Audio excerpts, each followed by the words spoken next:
Standing live now. City life. Standing live. Oh. Standing live.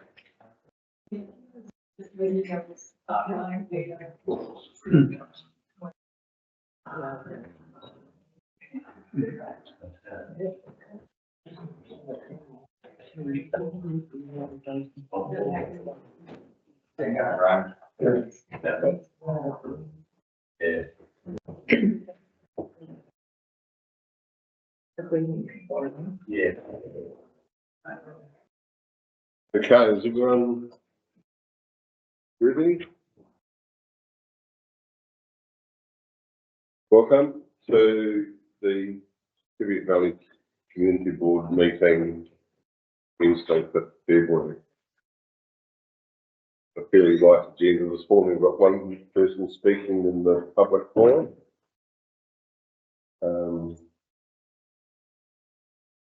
We have no apologies. And yeah, so we'll move on to the public forum. Graham, welcome.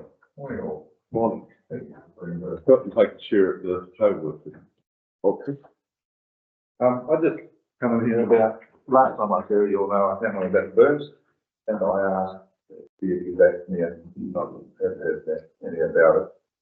I'm not too sure if you put stuff online. I don't go online. I'm not sure if you're online. I'm a bit of a dinosaur when it comes to electronics, and I have no email address or anything. So I would like to ask council where it's at. And so when we met last time, we had a paper on the table about a request to mow this Smith Street, Scotland Street corner. And that paper we left on the table because we were looking at, I guess the big picture. There was a booms policy being developed, and that has since been developed and is available now for I guess public to read and to understand. So I would suggest that you haven't seen it. On your face. No, Yeah, and today we're being asked to reconsider that paper again, the one that we left on the table, to ensure that it aligns with the booms policy. Because I've been frustrated with 3 women to ask where it's at, and 2 of them, I think, are down here as well. And I said, well, I'm not too sure. We've looked at Benjamin, but it's too far. Yeah. That's fine. Can we have a sort of a report in our local paper again? I think, Yeah. about issues that go on here. Yeah. I don't know. I went and tried to find with the council where there was a motion on the books about providing information on our local reg, and he was really good. He searched and searched and searched, and he came up with something. I don't think it was a motion, couldn't find it, but there was some move towards putting stuff in the local paper. Well, it's always been our intention to communicate well with the community, but as I said at the workshop that we had last year, the work that is required to do that communication is quite significant. Yes. And it's much as our responsibility as the members of the public. I mean, you're one of the only ones that comes and sits here on a regular basis, which is good. You know, and we'd like more people to get to do that. And more people that are talking about the issues that go on around this table is the better for us all. People find it very, I find it very uncomfortable because we're not a big speaking forum with the general public on a regular basis like usually find. Yeah, and a lot of people go all over the so they just want to be informed, and some people like to be involved. And as you know, we've got a bit of a ratepayer group going. Yeah, and it's starting to get a bit of thing, and it's for. We're not against the council or the community board, we're for it to keep things along the road. But I think the council can actually put, we don't expect the community board to do it because we've got other things to do, but the council can. Something. Not too hard. Yeah, I mean, we will try and improve that in this year. And the Ratepayers Association, I'm sure that we would be. Well, we're a group, not an association. Hmm? We're not an association, we're just a group. Just a group. Yes. Yeah, I mean, more than happy to come and speak when you meet. If it's from one of us, well, Yeah, well, it there's a doesn't meeting on the necessarily 12th. have to be me. Yeah, there's a meeting on the 12th, they check at 7:30. Okay. Most welcome, everyone's most welcome to turn up. Yeah. And the last one, thing was about the swimming pool, is we've had a bit of a talk about it, and we've had a proposal that we'd like to put before council. We are more interested in that. The community board are going to put a proposal up here, it's got a long-term plan.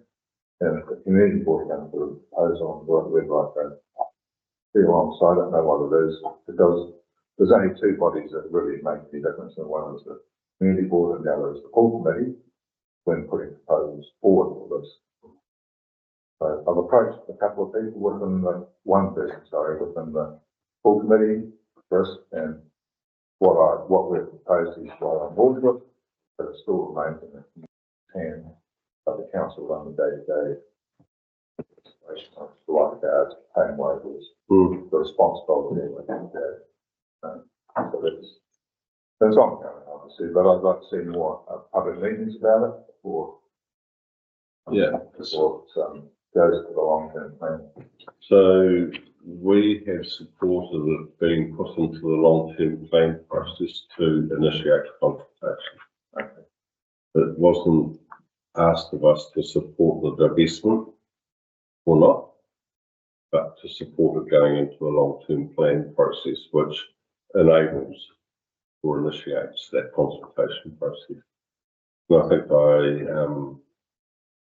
when we had the workshop, I sort of tried to make that clear that there is a wider, I guess, scope of consideration to be taken by the community, and we need that feedback from them.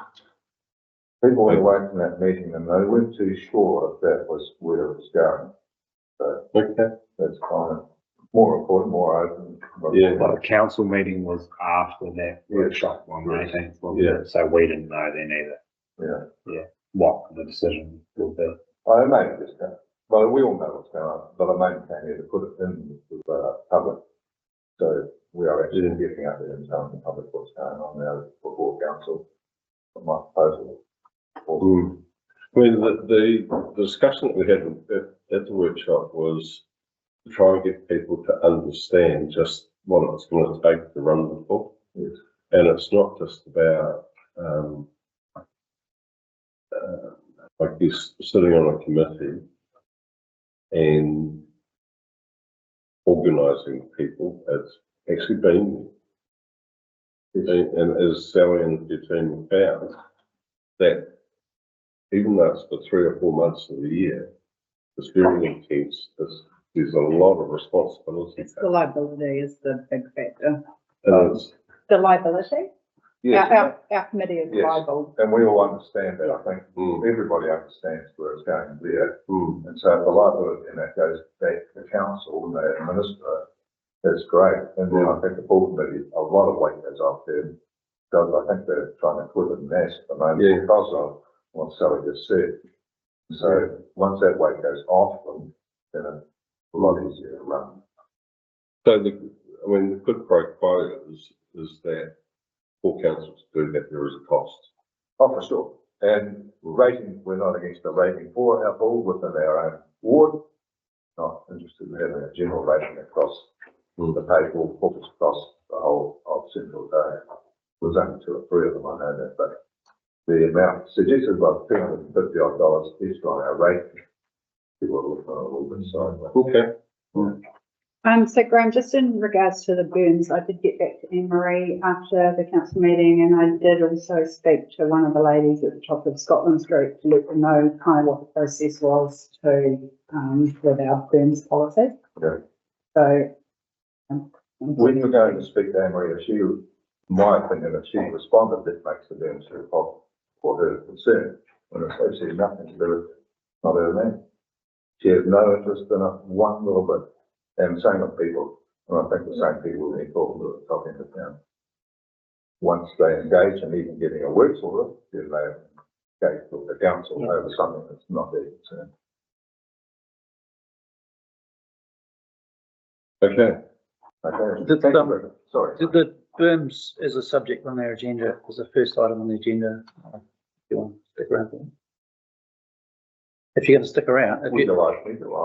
well, just for your, because you don't have the electronic reading stuff, Okay, it's going to be at 10:15. We'll be discussing it here. that's fine. You're more than happy. You can sit through. Yeah.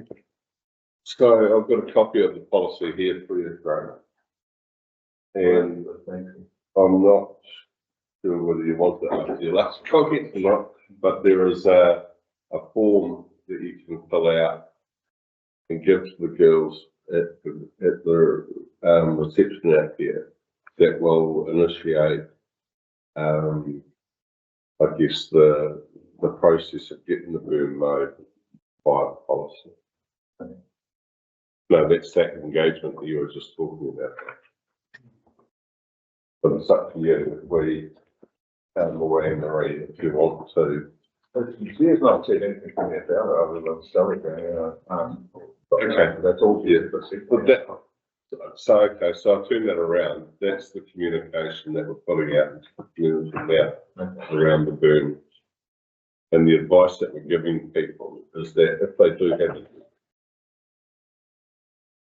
they look at the burns policy, put their submission or application in for relief from the policy, and it will go not through this board, but it will go through CODs, Yes.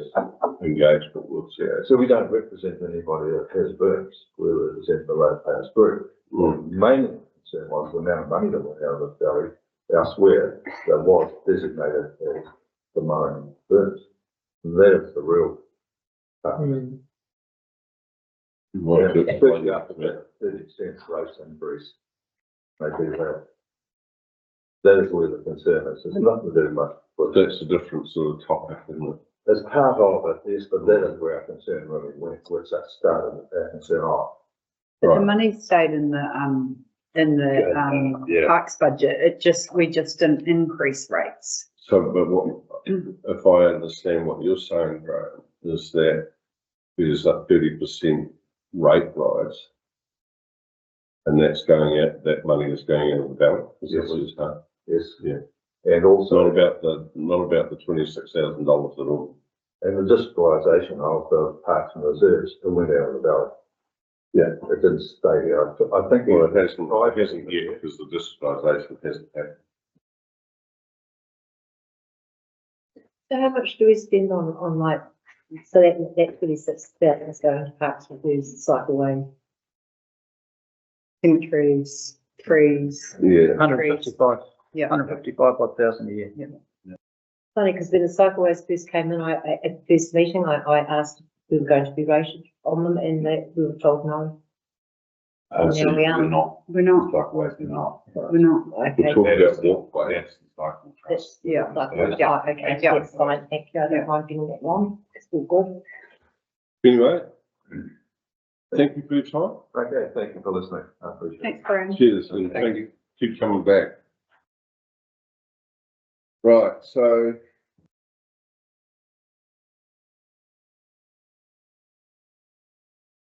Item, well, the item number, confirmation of the previous minutes of taken as read.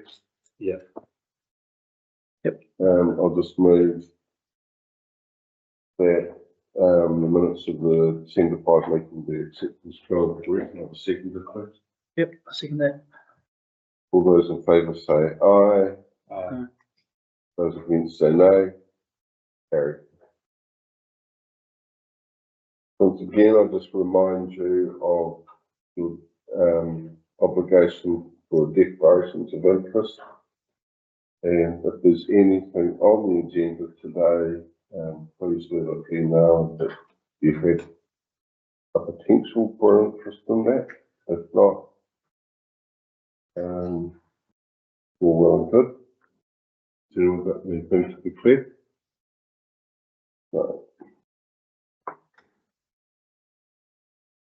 Item 25.1.2, mowing of individual grass verges.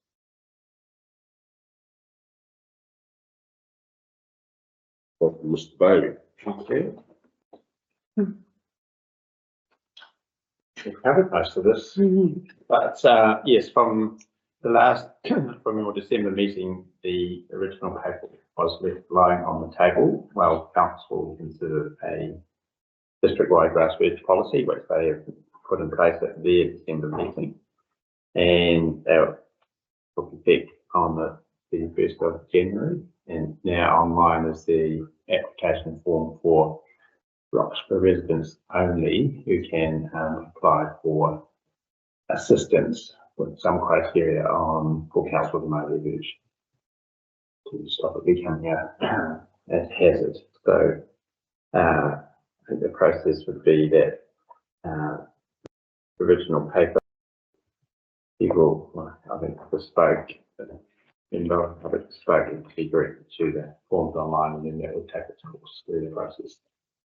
So happy to answer any questions. So the expectation for us today is to, as I understand it, is to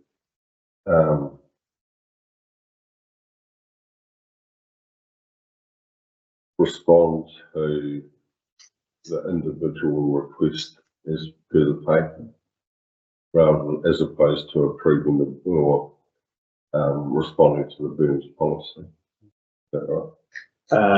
I think the process would be that you receive a report and decline the individual, and we would direct them. Either we can be in touch, or when the members can be say, this is the process now, and when we receive those, you know, we are expecting more than one.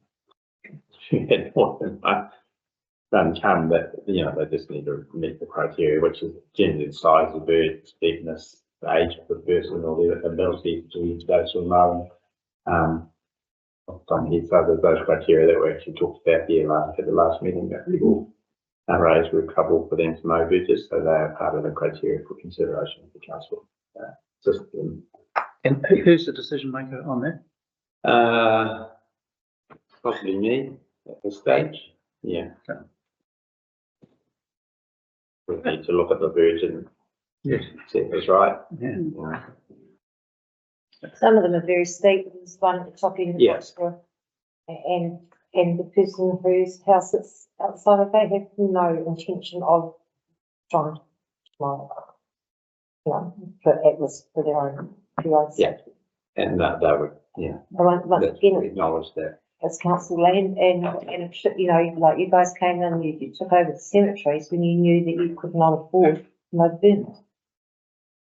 So why was more land acquired to come under your care if you couldn't already look after what you've got? And that it really irritates me.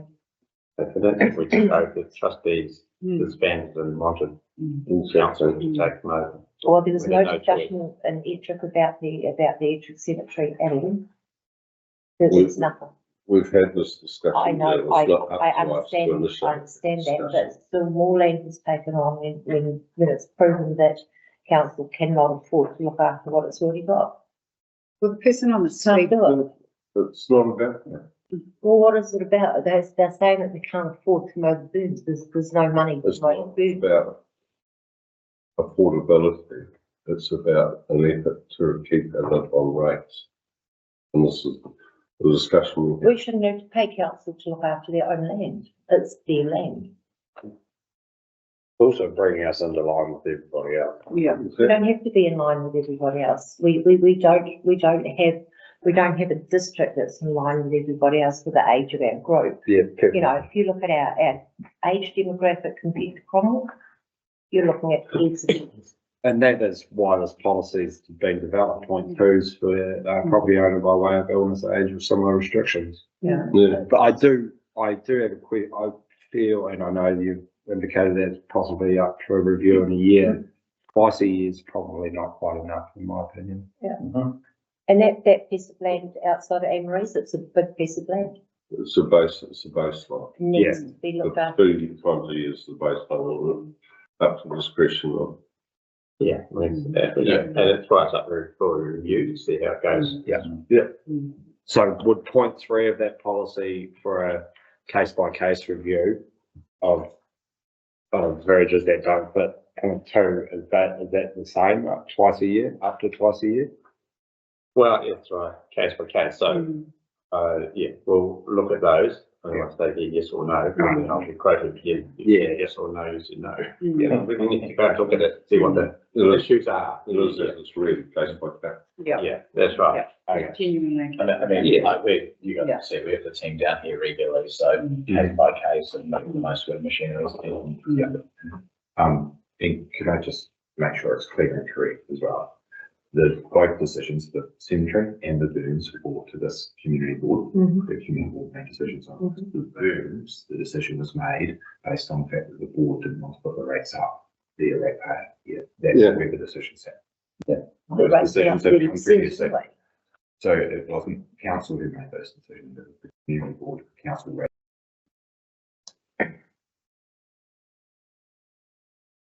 Okay. Anyone else got any comment? Good, and if you were to agree to do it once, does that commit you to do it forever? How does that unfold? You know, like, say you said, yeah, well, okay, we're gonna make it. How are you gonna?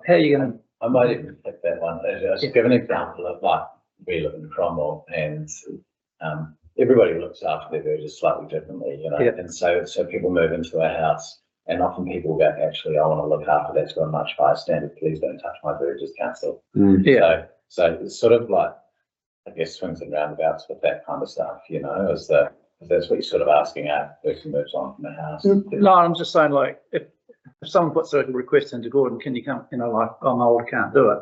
Yeah. I mean, hopefully it doesn't commit Gordon to do it for the next 20 years, is what I'm saying. You know, how are you gonna navigate the way through that, you know? That's a good point. I think what David did, it would just be with that property owner. Yeah, And if the new property owner come in, yeah, they need to have assistance as well, then they put the Yeah. application. But if the other person moves away from there, they have the current permission, then the new So- process would start again. So once the service request it's accepted by you, you'll mow it on a recurring basis and no need to put a new No, service. need to do it annually. No, that's very good.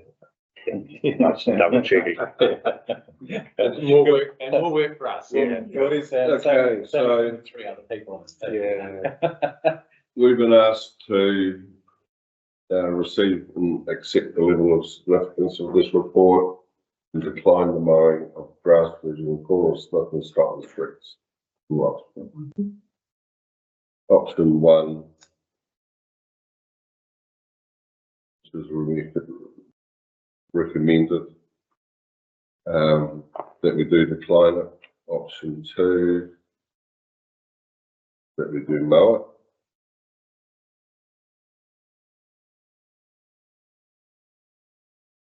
I'm getting the feeling that the majority of us around the table are looking at following the recommendations.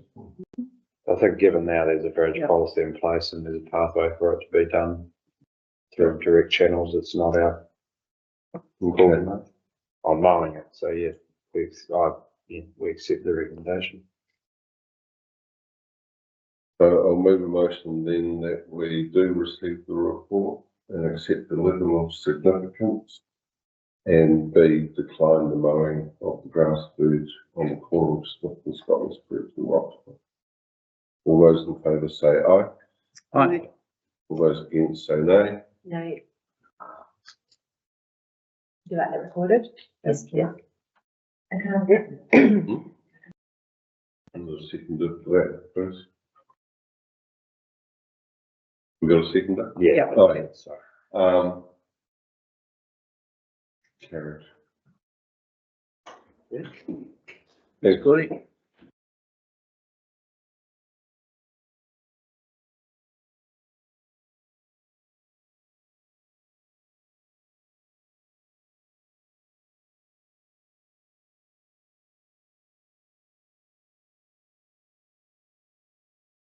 Right. Representation on external committees. And I'll talk to this very briefly. It's a straightforward paper, formality really following Russell Reed's resignation and Curtis's appointment to the board. It does, Russell's department left representative role on the INH McPhail Charitable Trust and the Tupaca Country Bursary Fund vacant. So there's a recommendation that the board consider who would like to stand in those roles until the election this year.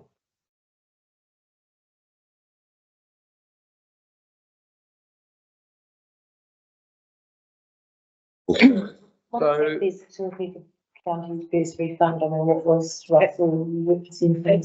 You go once a year to a meeting, and I'm even wondering if there's a meeting between now and. Try to find that out. We couldn't find out that. Yeah, I don't know. You normally go down to Lawrence, and it's a fund where you're giving money to school kids to go off to university, or you. Right, so that's a fund that that's they- the hangover from the. Yeah. Yeah. boundary change. But it's only a once a year. It's a one meeting a year, and yeah. Well, if it's between now and October, I'll go. Curtis, sorry, do you want to give Curtis a heads up on what this is all about as part of that process? Yeah, so at each triennium, there's a number of appointments that are delegated to various board members, and it's the purpose is just to strengthen the kind of the board representation in the community and with various board groups. And a lot of them held back to 18 years, so a long time. A lot of them have been standing positions. So some are active participants and some are just representatives. And these are just representatives. So it's really just a formal kind of connection with each association. And as Sally said, the responsibility are not onerous and may only involve, given that only the short window that we're asking through to the 11th of October. I wouldn't imagine there'd be requirement to attend more than a council meeting for either of them. So we've got people that are allocated to things like Medical Services Trust, Rest Home Trust, Prospects, the swimming pool, McPhail and McDonald Trust. And it just really provides a pathway if there's any need for the board to be aware of what's happening within those groups, or gives us visibility. New Zealand, for example, as well, and gives the people on those groups the ability to, I guess, consult without having to come to a meeting like this. And it is good. You don't get to have a lot of input. You're there to listen. As a representative, you won't have voting. And I mean, you do have the freedom to speak, but you can't vote. And you know, for me, it's a really good opportunity to be part of the different groups without having to be part of the committee as such. So it would make sense for me that you are appointed to those vacancies that Russell takes part of. I have no problem with that. I know I'm the other trustee, I'm the other representative on the McPhail Trust. I know there won't be a lot going on there this year because we've done our year's round. And the grant funding round usually comes after October. And with the Tupaca County Bursary Fund, I would not have a clue what that's all about. Russell went to one meeting. I think actually it's in the one. There could be a chance that you do have that one, because it could be in, the winter that you go down, I've got a feeling, because I used to Yeah. be on that one. Yeah. So yeah, there could be a chance that we've one meeting in Lawrence. So what are they, what's that all about? I just explained it before. It's, a fund University, that, yeah. it's the university fund that kids in our district get to apply for, or helping them get established when they move away and, Oh, okay. yeah. Tertiary education. Yeah, tertiary education, and it's, yeah, so it's the Tuateka, so it's a hangover from. Yeah, Lawrence, Yeah, yeah, quite a big Yeah. area. yeah, and a lot of kids from this area do get, I think it's really I received successful. one. Yeah, it's very successful for kids in this It's a district. good thing. Aye. Obviously a good thing. Yeah, So you're happy with this? Yeah, that's. Okay, Yeah. right. We'll link you in. Yeah. Yeah. So, do we need to move? Just a citizen's report and appoint. And it has representative. So, I move that we receive the report and accept the level of significance and that Curtis is appointed as representative to the Farm Charitable Trust and the Tuateka County Bursary Fund Committee. I have a second for that. I'll second that. All those in favour say aye. Those against say nay. Carried.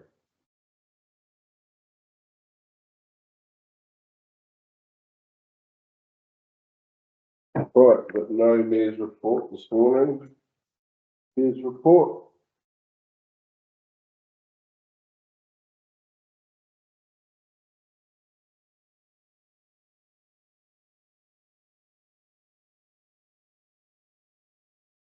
Okay, after our meeting on December 5th, and we've had quite a gap in proceedings with Christmas and everyone being otherwise focused on the traditional annual holidays. What I've done since our December 5 meeting is attended and chaired the workshop, the public forum workshop with our community, which I think went down very well. 40 people, I think, were there. Well worth doing, actually. After the first 5 minutes of everyone sort of wanting to speak all at once, and they got settled down and listened and followed the prompts on my PowerPoint presentation. I think there's some good, robust discussion and good outcomes.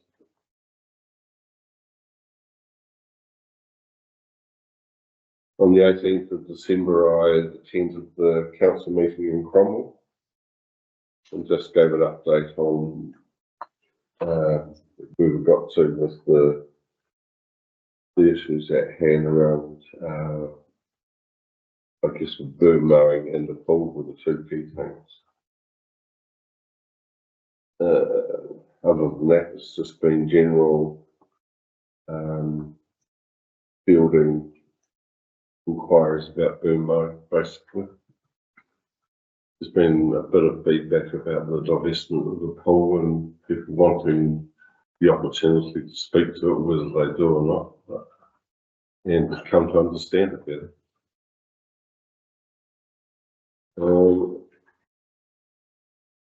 And of course, what are rates going to do in the next year? It's always being asked. I don't know whether you guys get it, but what's the silver bullet? I want the answer to how do we keep rates down?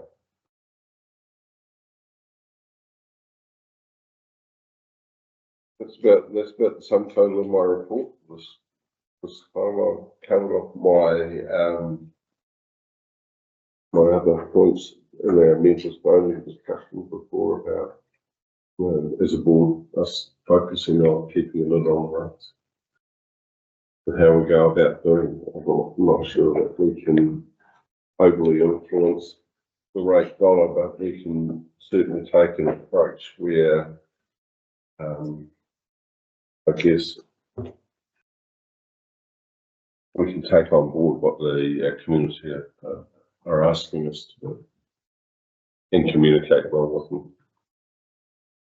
So that's my report for today. Just move that be accepted. Second that?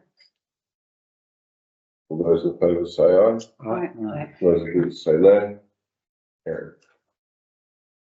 Members report. Good. Straight after the last meeting, we had Teviot Irrigation Company AGM, which was pretty standard. And then on 17th was at the workshop in Roxburgh here at the Memorial Hall. Yeah, just probably people just coming to grips with the reasonings why the pool is divested and people thinking solely it's a lifeguard issue. And then just also sort of trying to inform people that it's not just lifeguards, it's the governance and the liability of the committee as well. So there's two sides to that. A lot of concern about what it will cost the council going forward to run it. The figure of year one will be quite different than the figure of year two, and obviously some people see that as quite concerning, and then just a general level of concern around rate rises. Yeah. And doing some of the squash club got a little bit of a conversation on that and also Hall. And then last week, Melissa attended the coffee club, which the mayor was there, Mark was there also, and similar themes up. General rate rises were concerning for pensioners. A lot of a lot of concern that council seriously has put the Mills Flat Hall up for divestment consideration, given how important it is to the community down that end of the valley and on the east side. So, and given the fact that a lot of those people have fundraised in the past for extensions, haven't asked for a lot from council to get that hall going, and quite perplexed given how well it's used, that it's up for divestment. There was a little bit of talk around waste collection, and the mine was supposed to put in a consent for a green waste dump. And the mayor was going to come back to us on that, wasn't she, where that was at? Yeah. Does anybody know anything about the resource consent requests from the mine? Because some people loved having the green bin, but any much more than a house and a bare section, people hated it because they had to take their green waste on a trailer. Yeah, to take a note that because we don't have anyone from planning because so there was people wanted to know where that was at. And then just general rate rises in general. The pool was causing an issue down there. The Roxburgh pool. People can't in the south end of the valley can't understand why. And I know it's more nuanced than this, but simplistically, the way it's looked at is council is happy to take on the pool or potentially take on the pool and wants to get rid of the main asset at that end of the valley being the hall. So people sort of see that as a clear cut. We'll take this and get rid of that. And I know it's only consultation at this stage, but that's how it's perceived, and it's not going down very well. And then just general liaison with the hall committee around how the community goes about making submissions and fighting to keep the hall or have the hall kept. So have you communicated to them that the divestment of the buildings has just been a part of the consultation process at the moment? It's not a fait accompli. No, but people think it is because it's in the draft long-term plan as divestment, and we have to consult and submit to get that overturned. So people in the back of their mind are going, "Oh, we've got an uphill fight to overturn this." That's how it's perceived. And and likewise, the pool is being perceived as a done deal because it's in the other camp. We're proposing to take this on. So that's the most important part of this process, is that they understand that. Yes. But what I'm saying is ideas and concepts. Yeah, but because the concept is to take the pool and the concept is to get rid of the hole, that's, the view is, oh, they're taking that and getting, and we're losing out. Okay. And I know it's quite more nuanced than that in the submission as consultation. But you strip it back, that's the optics of it. It makes sense, actually. Well, so, I mean, it says to me Yeah. that this board's got some work to do. Yeah, but the other thing was the divestment of the halls was news to everyone at the start of December, right before, you know, and then you had Christmas break and things. So it's only sort of just filtering into the community and the new year. It's news to us all. Yeah. But bare bones, the optics of it, that's the feeling and how it looks. Okay. Gareth might chip in as well. The team are reaching out, if they haven't already, to the likes of the whole Yes, committee. they have had a meeting. Cool, so they'll have a direct. Yes, the whole committee's up with it, it's just The wider population. Yeah. It's interesting that the community is seeing it as having to fight for it rather than consider. Well, the thing is that you essentially, personal opinion, if the community takes it on, then it falls on 5 people on the hall committee to fundraise $500,000 to keep the thing operational. If the council retains it, everyone shoulders the responsibility. Higher rates. Yeah. It's the earthquake strengthening, which is the thorn in the side.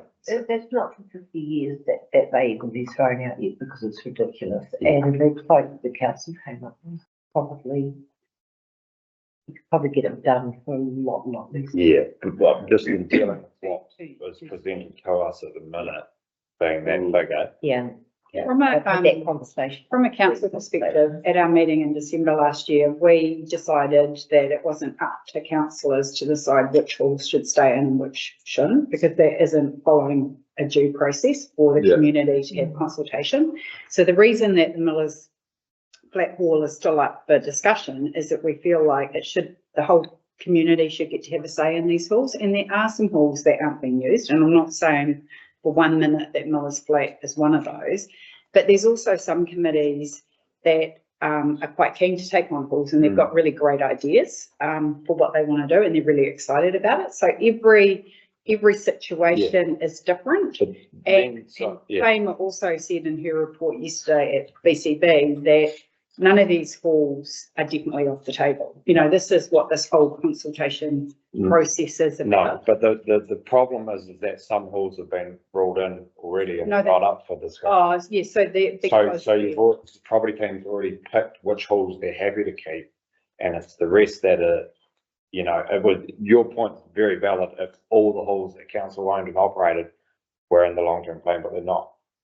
So there's some that are strategic as council, there's strategic assets of council. So I think really the discussion is just enabling us to decide, well, which of these halls shouldn't we keep? Because there are some that aren't being used, you know, and that's really where the discussion is going. And, you know, I think, I believe that the property team had a really great discussion with the Millers Flat committee last week.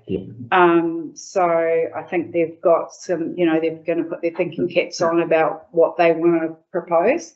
But the line in the sand at the moment, can you just let me be clear that what, in terms of the draft long-term plan that's been going to government, currently, that includes the council taking over the Roxburgh pool and the costs of that.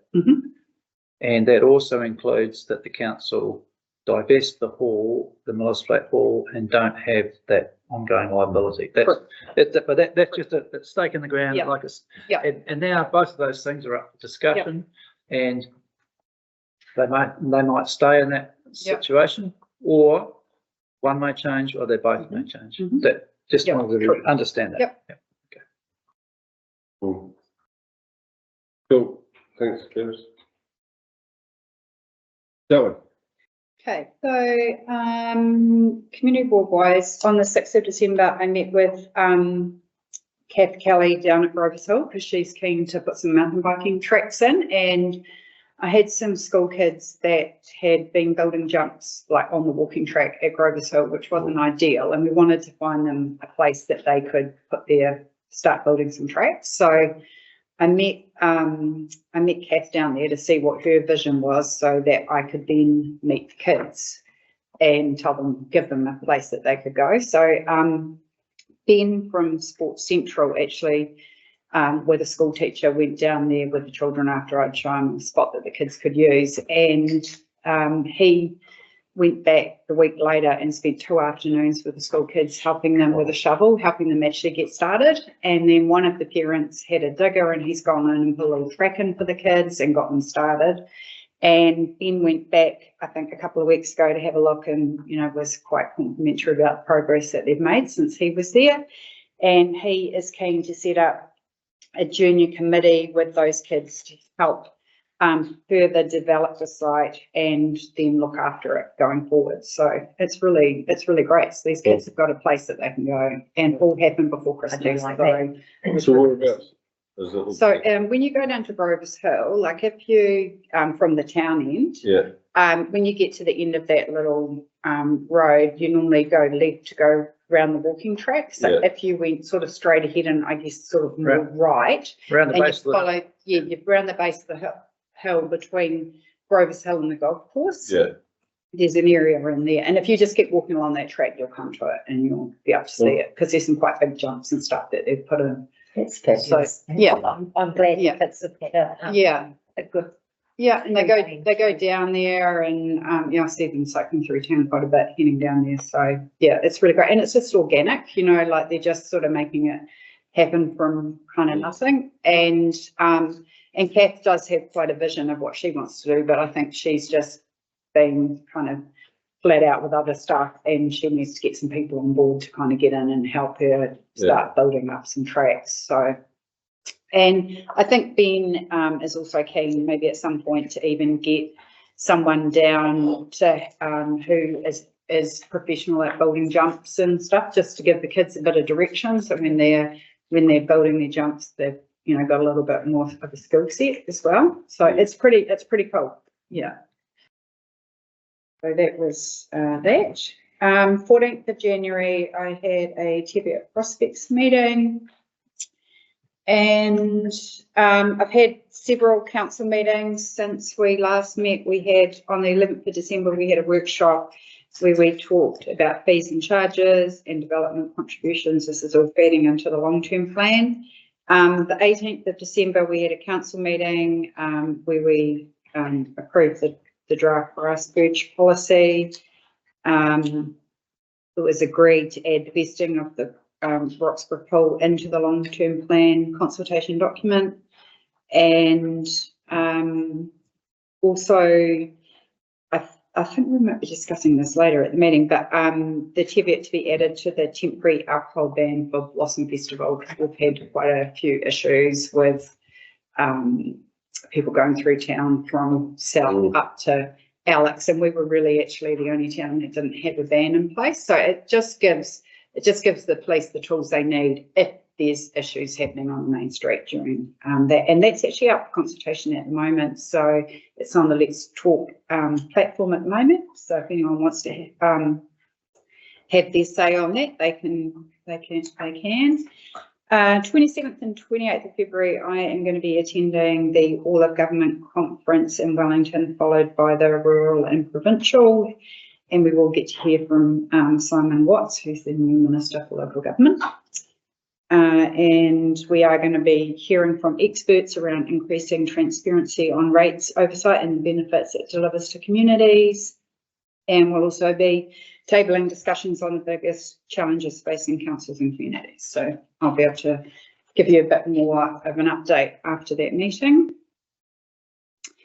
23rd of January, we had a workshop with DIA representatives, and it was on regional deal that we're looking at between QLDC, CODC and the ORC. So we've actually got a workshop on that this afternoon, and then we're having a meeting, an in-person meeting with QLDC coming up in the next week or so. So what does it entail, sorry? So it's from government. So it's we can submit on 5 to 8 ideas, and we've got till the end of February before we have to submit on this. Dylan's actually on the working group, so Dylan's probably almost better to give an overview on it than I am. But we've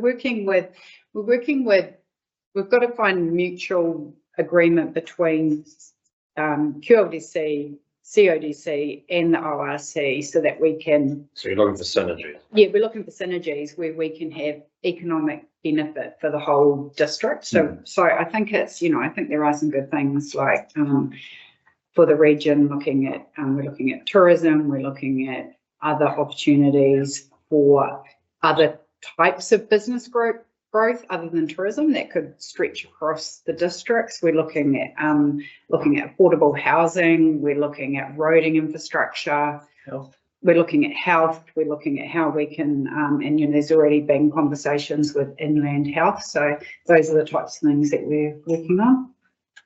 Yeah, I think you covered it pretty well there, Sally. So it's based off the various spatial plans and master plans as well. So things that are in the Teviot spatial plan will be considered.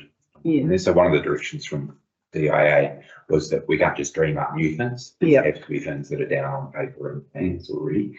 But yeah, there's kind of 3 key pillars, and that's around economic growth and resilience, infrastructure, resilience, and also affordable housing availability. So kind of trying to tick those 3 boxes with as many of those packages as we can that are common across the 3 councils. Yeah, rather than running your own individual strategies. Correct. Yeah. So, and what we've already seen in the working group is there is commonalities on a number of things. There's sort of differences on a number of things, but there's quite a few commonalities. So yeah, still a way to go. And the other thing is, like, unlike other regional deals overseas, there's no new money coming from government for the regional deal, but there's just maybe they can pull levers to help us with growth, but yeah, there's no new money coming. Yeah. No pot of gold in this one. No pot of gold. And then 29th of January, I had a council meeting, which was last week, and we just approved the community board grant budget for the LTP that we'd already decided on. And we also discussed stage 2 of the district grant plan review, which has been approved. So we're really looking into the rural chapter this time. So that will be, there'll be discussions coming our way, and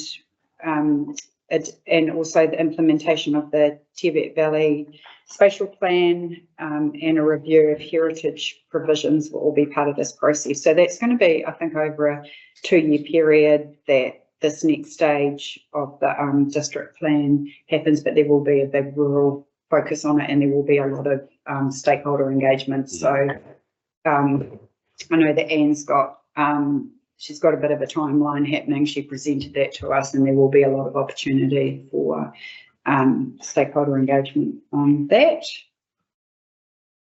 And I think that's me. Thank you. Yeah. I don't have a lot to report. I missed the community, the medical meeting that you had the other night with is it you guys, the medical board and the rest home meeting at 5:30? Oh, yeah. Yes. We had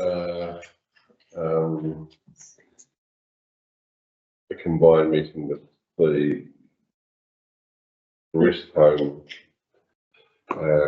governance group and the medical service trust governance group, simply to look at CapEx requirements. Yes, that's right. Yeah, and I missed that. It just works a little bit crazy at the moment. So Yeah. So apart from just listening to people in the valley and bits and pieces what they're talking about and attending, the usual workshop, I've got nothing to report. Cool. Mark. Thanks, Norm. Since the last meeting, I went to the Teviot Water Company AGM. Quite a big water company, that one. That was interesting. I went to the public meeting workshop that we had regarding the swimming pool and the Millers Flat Sports Hub as well. Teviot prospects, we've had meetings. A couple of the things we've got on the go there is we just replaced that living wall. It's still alive. It's great. A couple of projects on the go are looking at the seats in the main street and also now the planter boxes. It's been suggested they need replacing. Murals on some walls, and also I've been advised that there'll be a new community plan process going on, which Teviot Prospects will be one of the key people involved with that. Rebecca will be leading that during this year, so there'll be a community plan for the Teviot Valley. I've been to a coffee morning at which the mayor was attendee, and some others as well, which already Curtis has mentioned that. Went to the committee meetings regarding divestment of the buildings in Millers Flat, namely the hall and the Millers Flat Bowling Club. The biggest issue with the hall is the potential liability for earthquake strengthening. If the government don't relax the rules enough, then the current rules are that they would need to have it done by 2052, and they need to seek some funding for that. If the hall was divested, that's the biggest concern. That the current dynamic between the council and the hall works very, very well, very successful for 50 years or longer, 70 years. But the concern is that if it's divested and the community are forced to purchase it, then the community would take on the liability for the earthquake strengthening. Again, hopefully that the government will relax the rules a wee bit and it won't be as big a liability for whoever owns it, whether it's council and therefore the liability of the CODC community as a whole or the local community. And talked about the Millers Flat Bowling Club as well, which I'll cover in a minute. Sorry, just the group that met, are they all Millers Flat people or are they? So council employees came down, Bex and Janice came down and talked to the Millers Flat Hall Committee and went through a whole lot of issues. So it's just the whole committee? Just the whole committee. There's a lot of issues there regarding that sits on 3 different parcels of land, and it's owned by all 3 parcels are not owned by the same body. One of the bodies may now be defunct.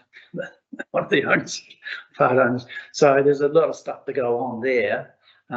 If it was to be divested, and if it was to be by the council, and then if it was to be then taken on and purchased by the committee.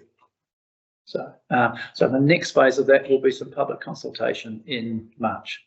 In the meantime, there are ongoing discussions between the council, buildings employees, and the committee. Same discussion went on with the Sports and Rec Hub Committee and the Millers Flat Bowling Club Hall as to the future there.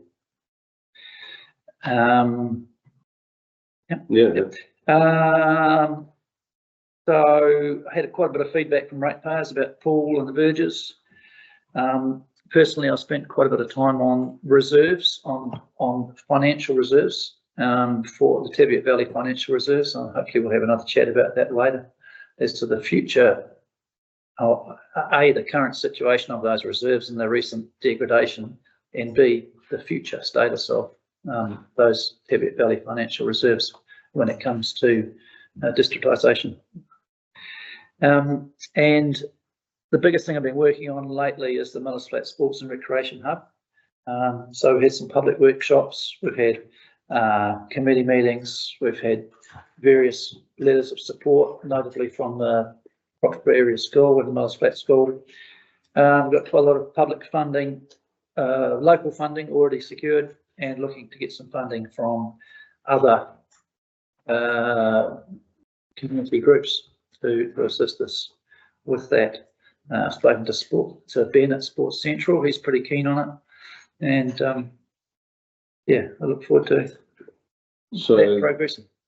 The driver for the whole project has been the catalyst of the tennis courts. Well, the tennis courts have had it, yeah. So they need replacing and resurfacing. And the council done a few of these, or in the process of doing a few of these at various places, and it's not a cheap exercise for us for a double tennis court. It's 400,000, so or more. So we just expanded it a little bit to say, well, what about if we put a small pump track in there and enhance the current children's playground area and updated that. So that's the nub of the proposal, and it'll be at no cost to the council, therefore no cost to the community, because we're seeking public funding, community trust funding for that. We've got good indication of trust funding coming to it that's being approved, verbal, and the council's parks and reserves cost should go down as well. Just subject to an MOU, the committee will look after the synthetic turf, and so the amount of grass that the council has to look after will be significantly reduced as well. So as I guess a community, the extent of the investment is quite large.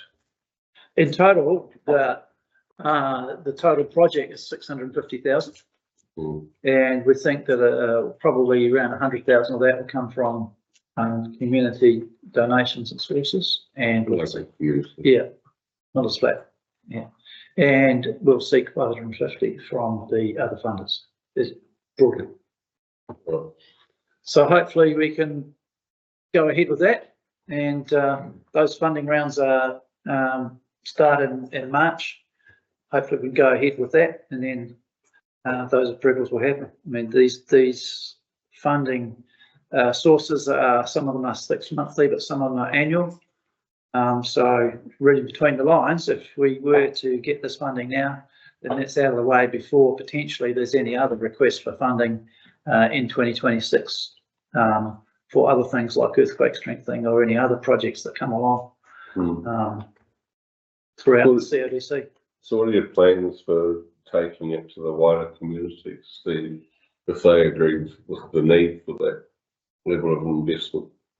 We're going to have another community meeting, and we've certainly verbalised it in the Teviot bulletin and the Morning Mail. Will be, it needs to have another ratification from this group here as well, and so once we've got a final drawing done, as we're waiting for a landscaper to do a final drawing that looks, that's got everything sorted, we'll go back to the committee and show them what's possible. Then we'll go to the funders, and then if we get the funds, we then make a decision, really, do we actually go and do this? I mean, 99% of the time you do, but there's still an opportunity then to go, hang on, you know, the water's changed underneath our feet. Do we want to do this, or is there, you know, but. Interesting.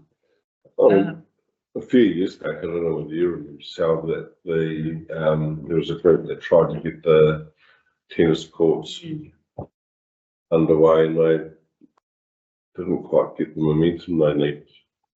I don't think they were keen on getting a group together, you know, to actually fundraise for it. Yeah, I think they wanted to play tennis.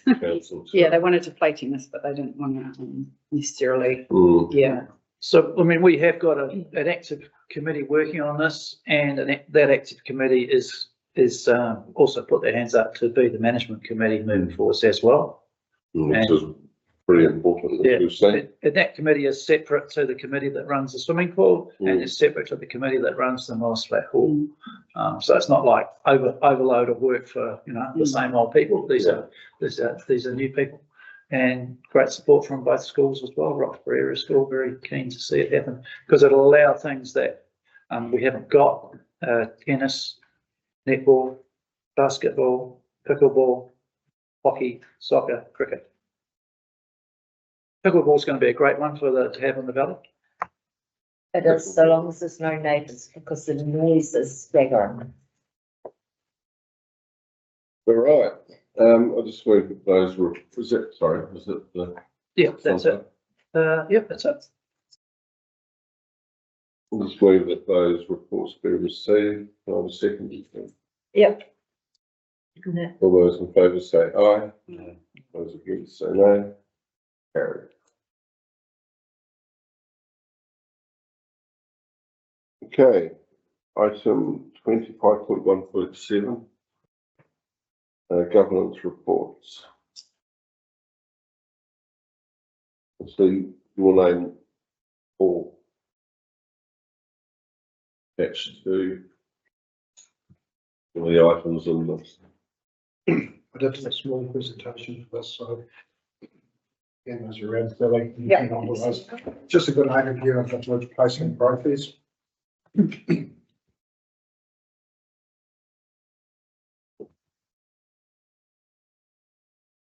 Thank you.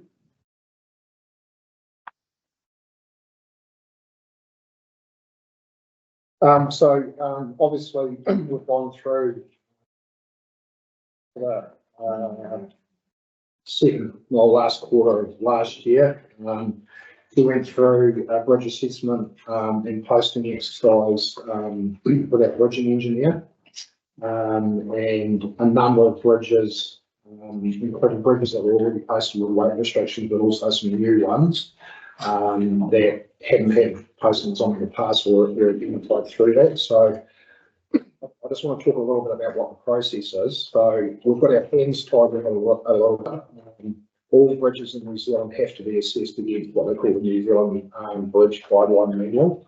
And that's consistent right across the state highway network, right across all local authority networks as well too. So what are bridge postings? So they pretty much play a vital role in maintaining road safety and protecting those structures from the risk posed by overloading. So overloading is not just actually the physical weight of the vehicle, but that's a combination of the distribution of that weight across the axles and the effect of the dynamic load that those axle configurations cause on a bridge. And you know that's the sort of movement here on the bridge, which should have like they can take a little bit of movement, but they don't have accessibility. So what that involves is setting two things. So that process and the calculations done after inspecting the bridge, looking at original construction drawings, design drawings, component size and all that sort of stuff.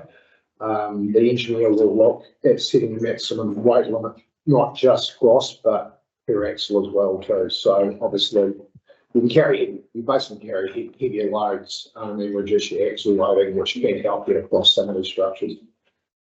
I think everyone's aware that we've got very much engaged in bridge network, and we're no different to a lot of other local authorities, or most other local authorities in New Zealand, really. Most of the bridges in New Zealand were, built over a 20 to 30 year time span. In development in our road network in New Zealand, they're all, a lot of them are coming into life at the same stage, and I think every road controlling authority probably hasn't been as astute as they could be in putting in their side to actually replace those bridges, and that's around things like trying to reduce rates down and keep taxes down and all that sort of stuff as well too. So now, unfortunately, people of my generation are actually seeing the effects of that and having to try and deal with it, and councils as well too. So we did a review of 44 bridges. And obviously that was to make sure any postings that were currently there were fit for purpose and compliant with those nationally recognised bridge standards. So the inspections were undertaken on bridges that are, as I said, one, currently posted or restricted, or two, nearing the end of their life, or three, that we knew that they had, or through inspection, there were some structural elements that could affect the performance of the bridge, whether it be size or condition. But probably most importantly, and we're seeing quite a lot of this, and I think it's been going on for a long time, is a lot of our bridges weren't actually originally designed for either class 1 loads, let alone HBMV loads, and growth, all that sort of stuff in the country, particularly in the rural sector. And it's not just trucks either. I might add, it's actually the size and weight of agricultural machinery. Some of those big big dual wheel tractors with a, big drill on the back of them, they actually exceed class 1 axle rates, and people are just willy-nilly driving them across bridges. And it's up to us. It's a risk. It's risk management. It's asset management, and it's actually the safety of the public as well too. To be fair, it's part of this why we do it. So that review was done. The report was submitted to us with summarised recommendations for each bridge. We had 19 that required no change to their existing level of service, so that means they basically stayed with the same posting. There were 16 bridges requiring posting amendments due to changes in their structural condition. Just keeping in mind that the last bridge posting exercise that was done there was 2015, so we're talking, 89 years, yeah, it's almost 10 years. Sorry, when you say a posting, what do you mean by a Weight posting? restriction. The right weight. Yeah, weight restriction, yeah. So obviously, Miller's Flat Bridge was one of the bridges that were previously unposted that now require a restriction. That bridge, it's still class 1, so that's just posting class 1. But what that means is that anything over 44 tonne or over a class 1 axle loading, they can't cross that road they can't cross that bridge without a permit, or an overweight permit. So there is a process for that. We have done quite a big update on the bridging section on the council public website, so it's pretty easy to follow. So if you are talking to people in the rural community about one of the reasons why Miller's Flat Bridge has got a posting on it now, you've got a bit of information to talk to them about it. And secondly, that there's also a process. So I'm not saying that that regulation blanket overlay permits for use in the rest of the bridge, but there is a process that can be used to permit certain loads over that bridge that are over that 44 tonne loading class 1 axles. So how many loads would be over the 44 tonne? Oh, you'd be surprised how many operators are running 50, and some of them probably running 50 where they shouldn't be running 50. I'm seeing, as a result, I'm seeing 10, 20 truck movements a day going past my house. I used to see none. Well, not none, but 20 or more per day. Coming up to this bridge up there. Yeah, every back load of fertiliser along that Miller's Flat Transport bring now needs to go this way. There's over 50 tonnes. Yeah. Heavier stock units will have to go this way. Bearing in mind all the freezing works are south of here, and most of the stock's on this side of the valley. So it's a hell of a change. Considerable. And we're not talking. I talked to Paul on the phone last week. It's not 6 or 7 loads a week. It's 6 or 7 loads a day. Yeah. 40 minutes extra. Yeah. One transport company. Yeah. So they got to go another. It's a huge impost on efficiency and cost. So it transfers the cost from the bridge to consumer, like business users, because they ended up paying the extra $200, which is whatever it costs, because there's an extra 35 kilometres round trip. There's an extra at least half an hour driver time, extra 35 kilometres of vehicle costs, extra 35 kilometres of roading costs on both the council road and the state highway. Still we're on the state highway, but you're going to see higher usage and wear and tear on the roads. It's not a good road for trucks to be on either too. And also I've noticed that some trucks who otherwise would have gone over the Miller's Flat Bridge and then up on the state highway, a lot of them are just driving, straight up. They just say, oh, well, can't go over the bridge. If they're going north, they can't go over the bridge. They come past here, and then they don't go through the town now, they go all the way up. Yeah, so it's more on council road that way as well. So it's a extra time and an extra $200 cost to somebody. It's got to be the end user that pays really at the end of the day. Yeah, so I'll probably come back to one of the four areas or the 4 things that we look at. what are looked at around bridge postings is, and I'll go to the fourth one, we're not originally designed to carry either class 1 or HPMV loads. I mean, that bridge was built in 1900 and something, 1905 or 1908. And it was never designed to take those sort of gross loads or axle loads. So I'm not being facetious here, but I mean, it's been 9 years since there's been a posting review done. Like that's probably 9 years of use that, well, that's probably reduced the long-term life of that bridge. Miller's Flat Bridge has still got quite a bit of life left in it. It's not in the 10-year replacement plan, but it's definitely in the 30-year plan. And that'll be when we can start having discussions about, you know, how can we reduce the economic impact on the community by how we design that bridge and what loading that bridge is designed to. So we've just gone through the process, through the design process as part of the Little Valley Bridge project in Alexandra. You know, and with some clever engineering, using more modern materials, we actually ended up being able to get that at very little extra cost, actually get that bridge probably pretty close to HBMV loadings, the new replacement of the deck and beams. So, yeah, there are options there, but I mean, unfortunately, it's going to be some time before there will be an option to run, you know, consistently, openly run those heavy permitted loads, you know. Yeah. I mean, I can remember when HBMV first sort of got discussed and consulted on, and I really didn't disagree. I really disagreed with the decisions that were made between NZTA and consultation with the Road Transport Association, because, you know, there's lots of road networks that just can't handle. They just can't handle it. They're not designed to handle it. And at the end of the day, every ratepayer ends up paying for it because we end up with the assets not lasting as long, having to invest more maintenance, and then having obviously more capital and renewal dollars as well too because of that. So, yeah, it's a really difficult one to manage. Very, very difficult. But as I said, it is around safety, longevity of these assets that we actually have to look at doing things like this. So you're saying there is a potential to retrofit the bridge so it could take that higher weight? I'm not a bridging engineer. Okay. I'm not a structural engineer.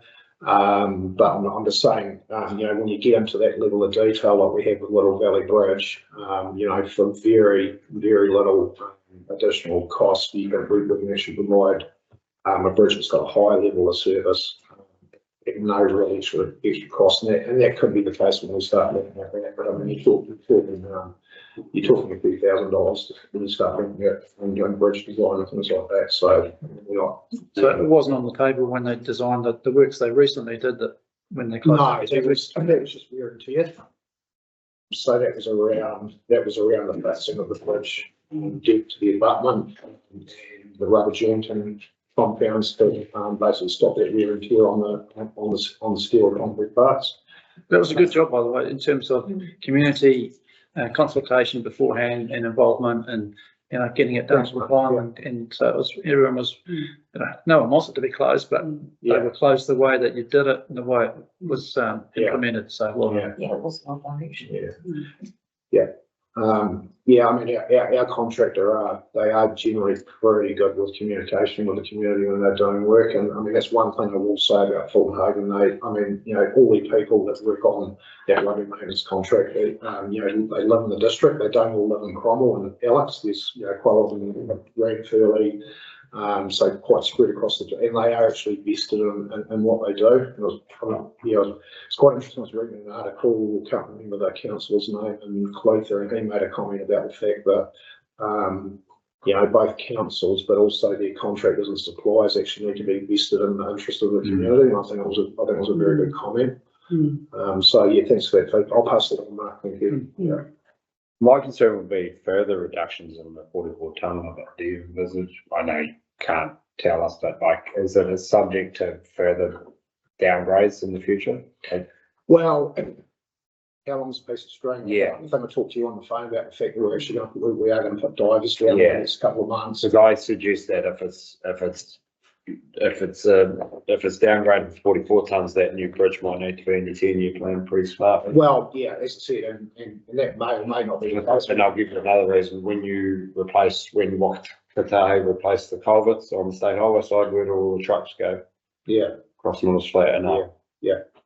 You know, we had the road closed for 2 weeks, Yeah. 18 months ago. So, and even if that was to happen, even for a vehicle crash with state highways closed, that's the alternative route. yeah. So how does HBMB? And we've already had NZTA contacting us about that, and we Yeah. said, well, look, there's actually not a lot we can do about Yeah, but it would be a consideration that it will actually need to be policed if there's a crash. it. Yeah, Pretty quickly, a lot of trucks go up, they're Yeah. pretty much all age plated on Yeah. the state highway. Yeah. Yeah. So that's, obviously you've considered it, but it'll be, Yeah. like you haven't got days to Sorry, sort it out yeah. when the road closes. so to answer your question, I Yeah. can't answer that question. Yeah. Because we actually don't have an understanding of what's below the water. Yeah. It's a big river and flood. We know for a fact that, bridge supports and poles get a cannonball hammering from, aggregates in the river. Yeah. So that hasn't been done for a long time. So we need to get some divers down there and do some inspection work. And just because it's below water doesn't mean we can't do something about it. Mm. You know what I mean? There is technology there to be able to, fix spalling and those sorts of things if they are apparent. So, can't answer that at the moment. And the result of that. All I suggest is if it gets downgraded, the new bridge is pretty important, Yeah, because you can't look at less than 44 tonnes, you just, yeah. period. Well, there's a lot of other places we're heading to, so, yeah. Question, but. Yeah, some of them actually haven't got an alternative route either, Yeah, unfortunately, so, Yeah. there's a lot of, Teviot Valley have got they've got two Yeah. other crossing points on that side of the road. There's not a lot of other places in the network where they've got the opportunity to run HPMV reloads. Yeah. On alternative routes. for let alone two. Yeah. So, it's not that we don't like doing this, but we've Yeah. got our hands. Oh, no, you're right. Yeah. Don't question that at all. All right, Any other questions at all? not for me. Thank you. Thank you. Thank you. Yes. So the status report. There's the governance report. There's the corporate items of general interest, received minutes and updates from key organisations. And we've got the update. What was the expectation of the board from that? Just to acknowledge it. And just, take a look at the reports and just make sure there's everything's. Talking about Include the the alcohol restrictions. There's nothing to be discussed on that. No, and it's open. Okay. One on the grants, when does our grants applications close? Wow, that's very far away, isn't it? You can what? 2nd of March. And that will come to May. Yeah, they typically are open 6 weeks, we have that window open. Right. 2nd month. Right. Just think that this report be received unless anyone's got anything else in it they want to discuss. Where does the, entertainment centre, that report, is it affected by the fire at all? Yeah. So what's the question?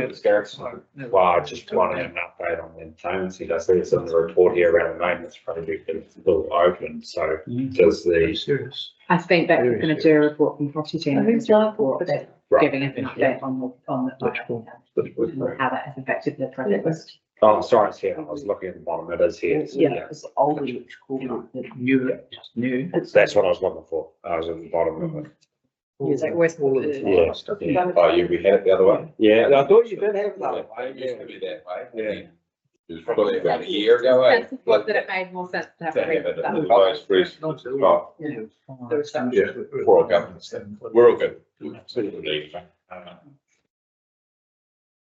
So how's the pool, just Paul's on there, how's the pool going? How's it operating at the moment? Is it going okay?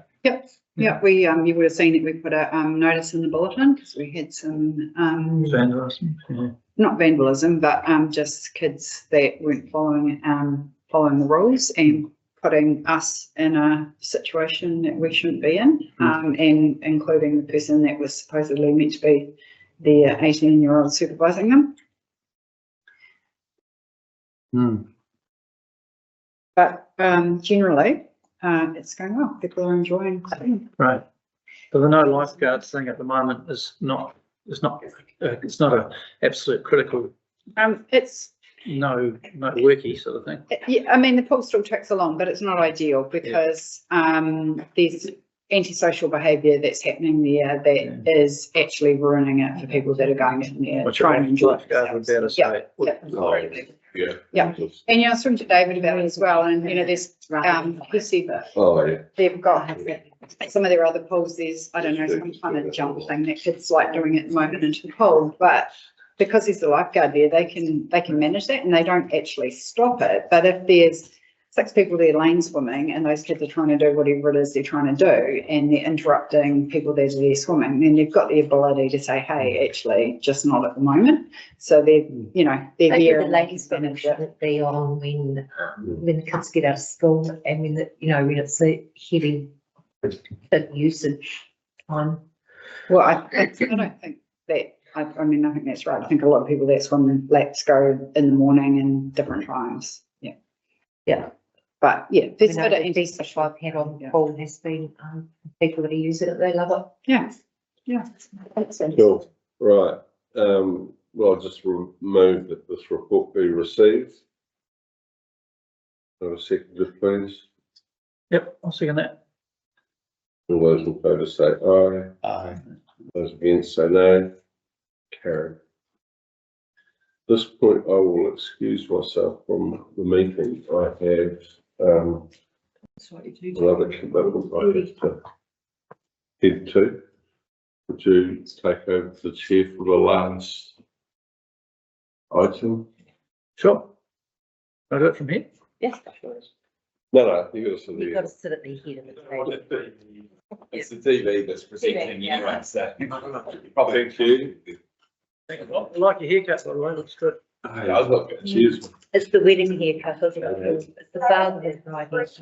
Father of the bride. Okay, we're moving to item 25.1.8, which is an update on the play strategy from Maria Burnett, Parks Officer. And this is Via Gordy. Oh, This is by a Gordy. This is a little video, by Gordy. and there's some things here you need to play with, Dossie. In take the About the location for the next meeting. Like change. Oops. There you go, Chris. Yes. And we're doing a park strategy, and this is a little bit of where we're coming, where we're Done.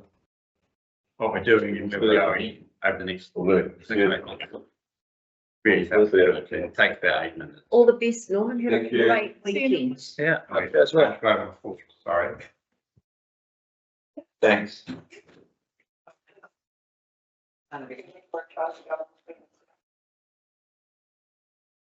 Opportunity for applicants to be creative, to be at the heart of what they're doing. It makes me feel excited.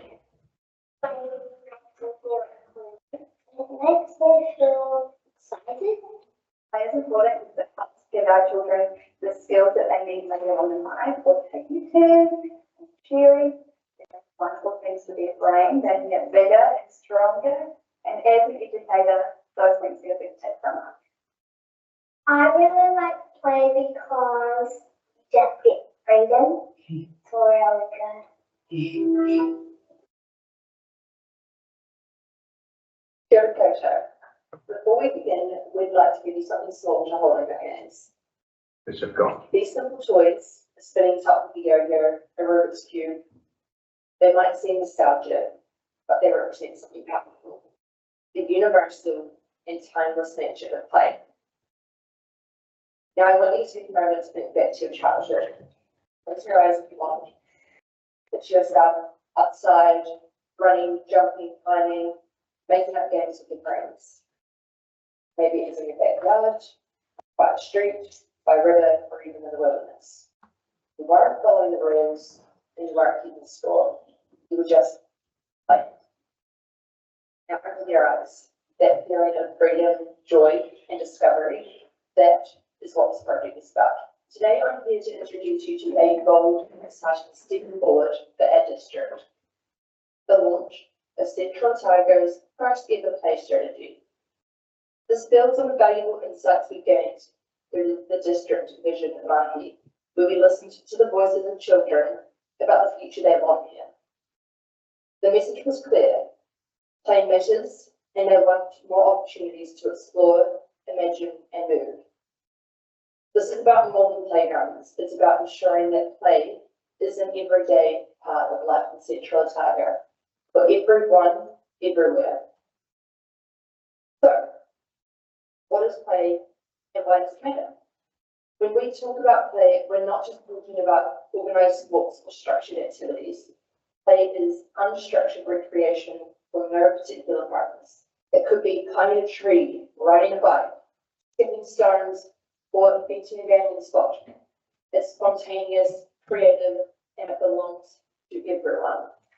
Who plays? Children, of course, we know that. It includes teenagers, young adults, and even adults. Also included in this is those with disabilities, those who struggle with social connection, those who just want to move, explore, and de-stress. Who's playing? So we know that playgrounds are vital, they're treated spaces that give our children a safe, fun place to explore.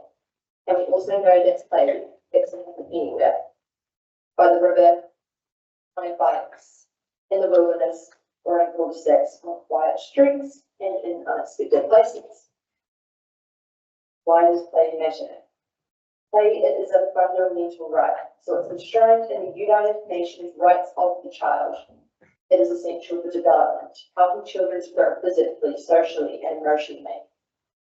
It teaches problem solving, creativity, and resilience, especially through risk taking.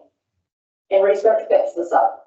Sport New Zealand tells us that play is the most significant contributor to physical literacy in children, laying the foundation for a lifetime of well-being. If you're wondering whether these development rates are of concern here, only 18% of the Otago rangatahi are meeting physical activity guidelines. For young people are being physically active for at least 60 minutes every day. Only 18%. We're working closely with Sports Otago to ensure that we're seeing statistics about the development that is specific to not just Aotearoa and Otago, but also to Central Otago. And we know that stats are only useful when they're displayed in the context with lots of information. So we're going to go into this more at future meetings. What will the play strategy achieve? Central Otago has long supported play through our 30+ playgrounds, bike parks, skate parks, truck tracks, and BMX tracks. We recognise the importance of dedicated state play spaces and quality equipment. And we also know that play extends beyond these opportunities. The play strategy is about building on what we already have and ensuring that all play opportunities, whether in playgrounds or open spaces, are supported, celebrated, and strengthened. We are not looking to reduce the investment in playgrounds. We are committed to protecting and enhancing them. So at the same time, we want to support communities in recognising and encouraging play in all its forms, ensuring that the Central Otago's unique environment creates even more opportunities for play. So, how can we start? We are launching this project on the back of Arts Week 2025, a national celebration organised by Recreation Aotearoa that race runs from the 3rd of March to the 10th of March. And you'll remember this from last year. So, the plan is, in February, we are giving you samples to this today. Stage 1 kicks off on March the 3rd, right alongside Part Suite. This stage is all about feedback and education. So before we plan, we need to understand what play means to our community. We're asking our community three key questions about play. And to do this, we've framed it by focusing on the past, the present, and future. To do this, we've created an interactive survey that is going to be appropriate for children and adults. And the way that we are going to get people involved is QR codes at every designated play space. This is going to encourage people to tell us when they last visited, if they would return to this play space, and why or why not. This is going to be really crucial for us. The Parks Week Play Challenge. So as part of Parks Week, we are going to encourage families to visit as many play spaces as possible and provide their feedback. One exciting, or the most exciting part of this launch is our collaboration with Sports Central, who will be leading the youth engagement. So this strategy is going to be youth-led. It means that young people will have a direct say in shaping the future of play in Central Otago. Also, I have explained earlier that all of this will be happening alongside Parks Week, which will involve a range of community-led initiatives throughout Central Otago. These are all going to activate our spaces, celebrate our parks, and promote recreation. And they will include play days in the parks, led by Sports Central, story time in the parks, led by the CODC libraries, and yoga in the park, and more. So we're collecting those activities at the moment. Thinking outside the playground, the future of play. This project is about expanding the way we think about play, not replacing what we already have. It's about ensuring our investment in play is in the right areas, creating a balanced and inclusive play network. It's about reimagining how play fits into streetscapes, public spaces, and new developments, finding simple, cost-effective ways to create playful opportunities in unexpected places, and ensuring that play is a valued part of our communities, now and into the future.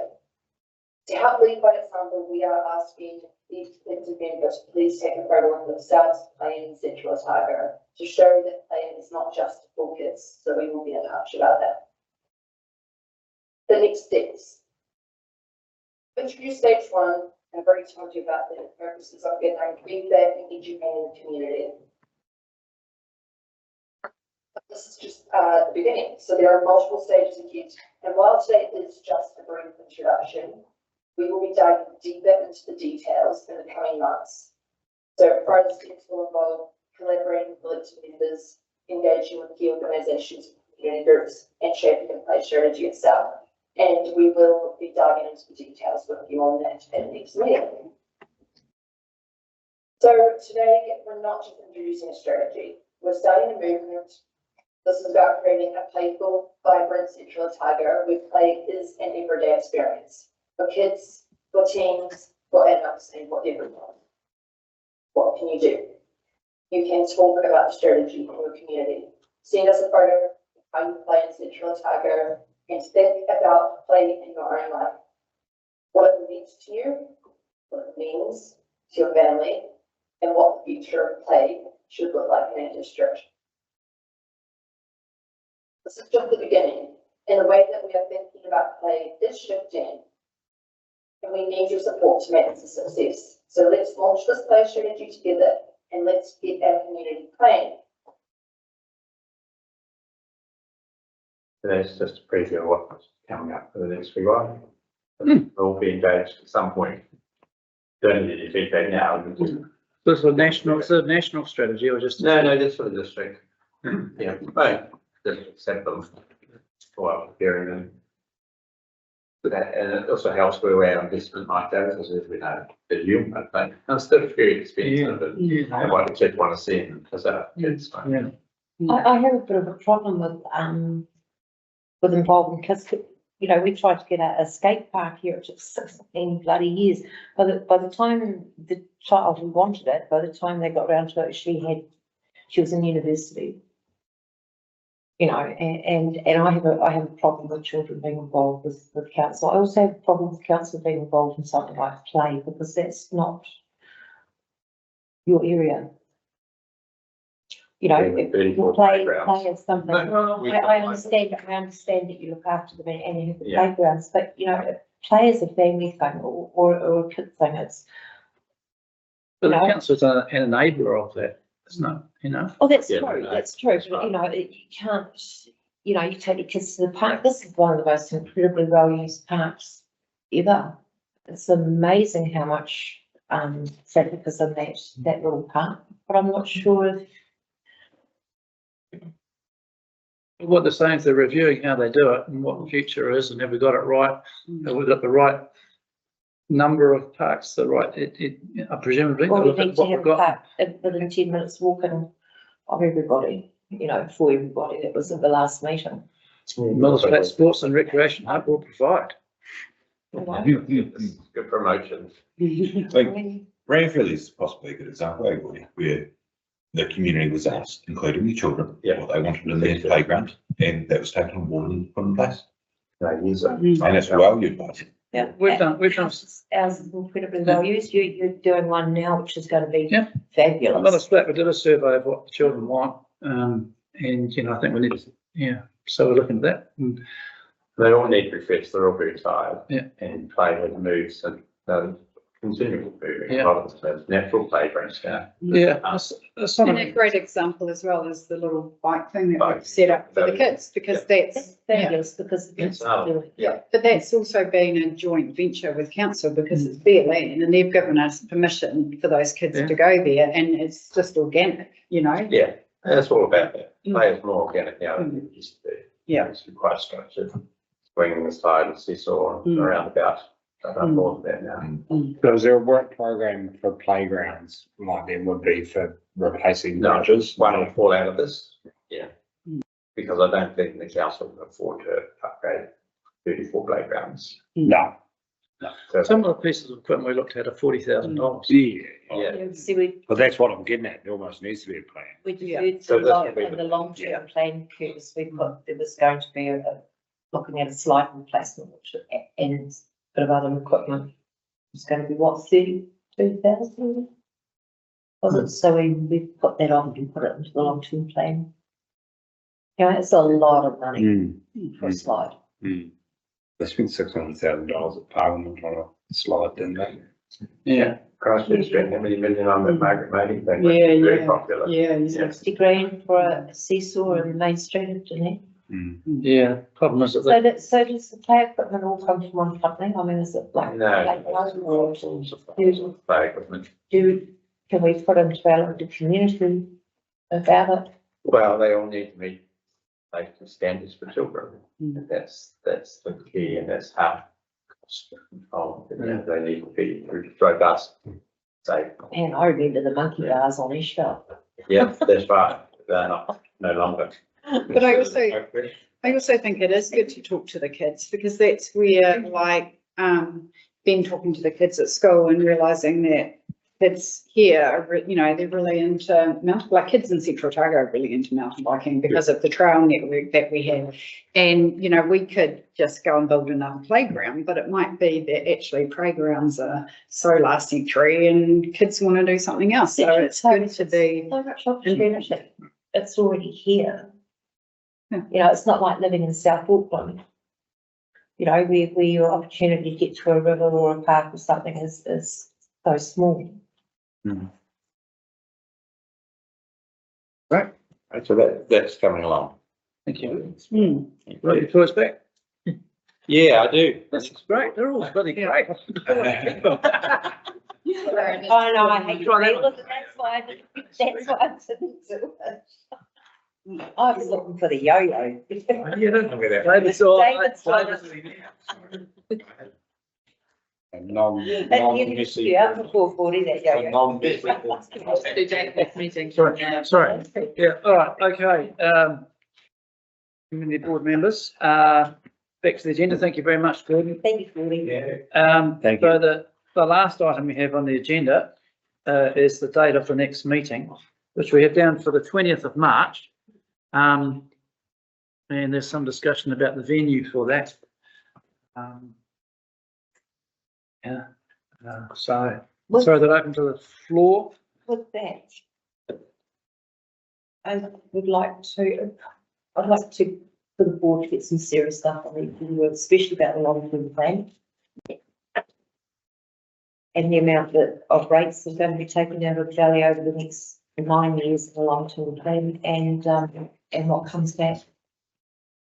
Well, I think we should get together and have a, so that would be a meeting, that would be a supplementary meeting, Yeah. either formal or informal of the board Yeah. before the 20th of March. yeah, Well, sounds like a good idea. Get it on Norm, the agenda. unfortunately, Norm's just stepped out, but we'd have to get Norm to resolve that. But certainly, if there are things, if we do have a meeting, then we want, resolve it as a deputy or? well, as to when we should have Oh, another meeting. Yeah. Well, I think he'll have to lead that, so he'll have to be available. yes. Yeah. Yes, But- obviously. But certainly, it'd be a good idea to have another meeting before then.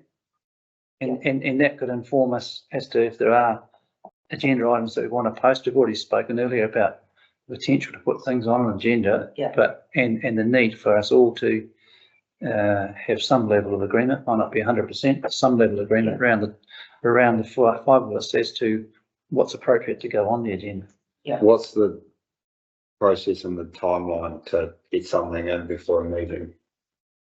Well, we need probably at least a week. At least a week. Yeah, I mean, we've got fixed deadlines for. And you need minutes of the supplementary meeting where we, Yeah, Yeah. so if things are coming through to Dylan, for example, Yeah. we probably need, a week to 10 days. But 18 working days because you've got to give the report writer time to prepare the report. And then it's got to go through the approval process. So 10 working days. I'd say 10 working days. But if it's not something that a report's needed, we just want to discuss it in open public forum around the table.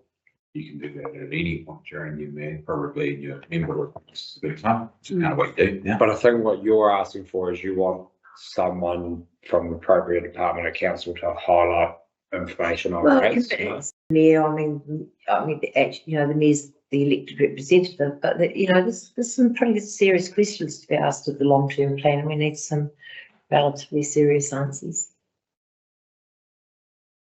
If we could get what those questions are, I guess I can. Yeah, frame that's what I'm that to saying. the If right we can- person. If we can, get together, have a supplementary meeting and get Okay. a few questions. You can have a supplementary meeting by teams because I imagine you have to be present to record We it. can plan an extra. If it's a formal meeting, but we have had informal meetings, Oh, have you? just Yeah. like a workshop, Right, which is probably what we would do, right. have a workshop between us. Yep.